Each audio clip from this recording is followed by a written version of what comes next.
Okay, what we're going to be doing today is isolating this gentleman's hair right here from the background. You're going to find that when you get files in from clients, and also pictures you take yourself, if they're not taken really good, you're going to get some nasty background stuff in here you wish to remove. So what we're going to do now is show you how to go about doing that. There really is no easy way to isolate here. What I found works best right off the bat is to pretty much use the magic wand tool. I'm going to click on the magic wand tool, and we're going to make a selection, but it's going to be a special selection. If I hold down the control button, you'll see I get a little arrow with looks like a box with some lines through it. That's called the contextual menu icon, and if I click on the actual mouse itself, I get all the stuff coming up here. Okay. Now if I go to color range, you get this pop up.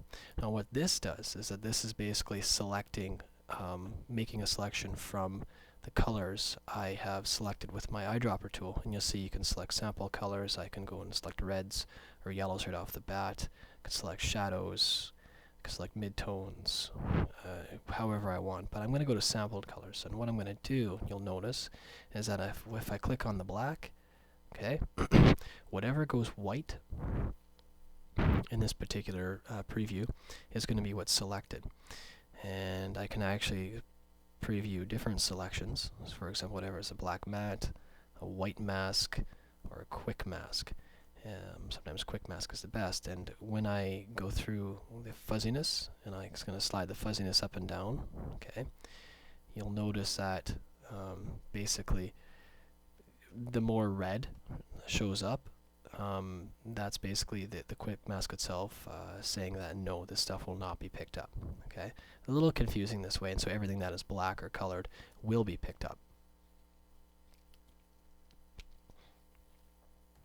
So I prefer actually just to use a Grayscale Preview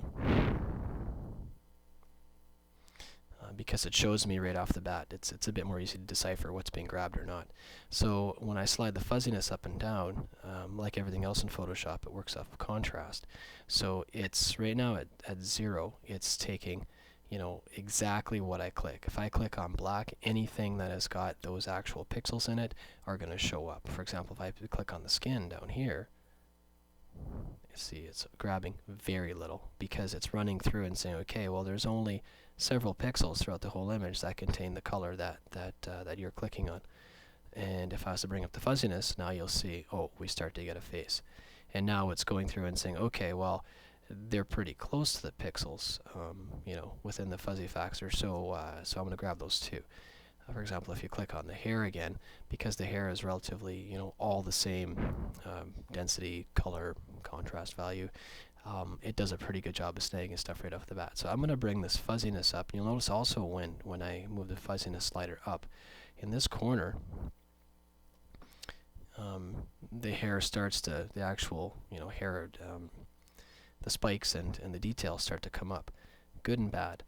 You'll notice when I zip up the fuzziness too much, you start to get this gray appearance up here.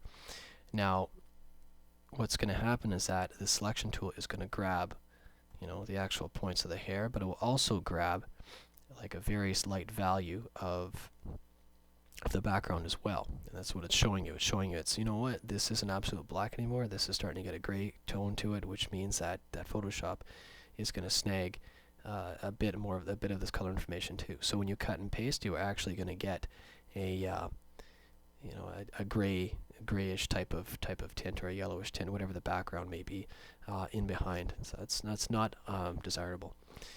So what you want to do is back it off just enough so you can see roughly an absolute black. So I'm going to back this off just a little bit. So I'm still getting decent detail, but I'm also getting a nice solid color in through here.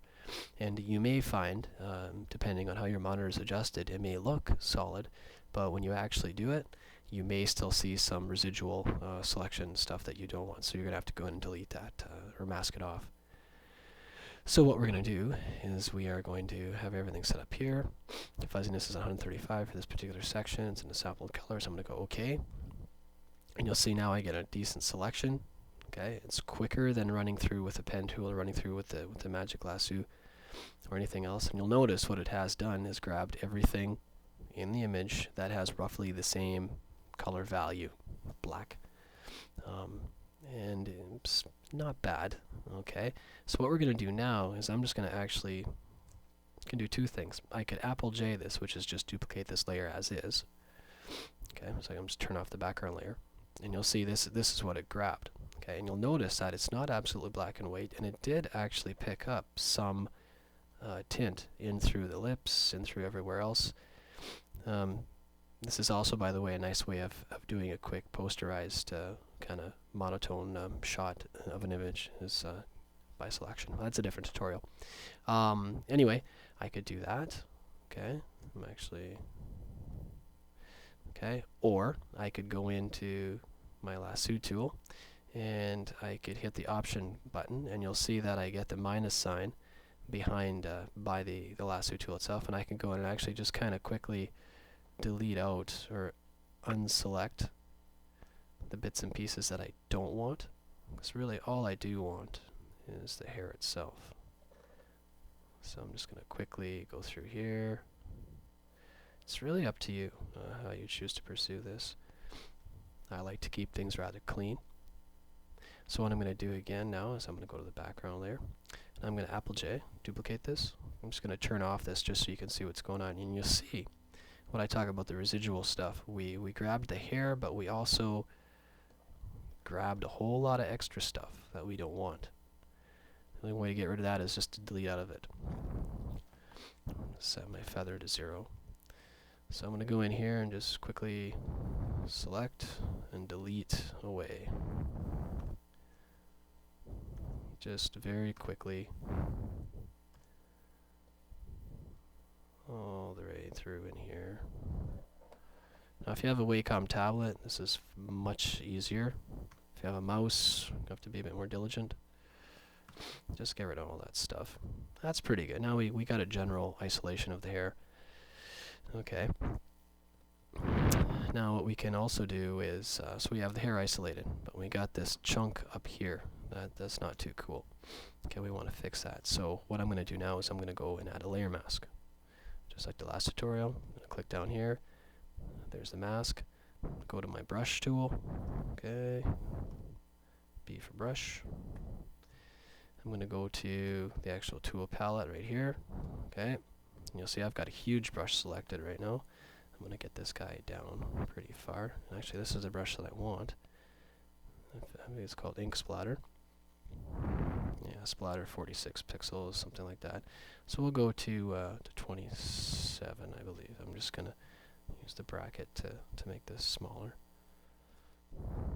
And get rid of that.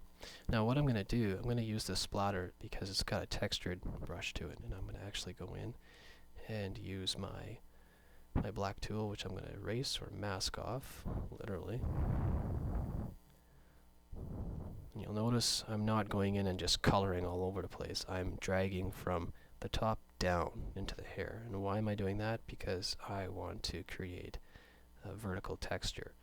This, so it looks like, you know, the hair is tasseled or it's got some definition to it.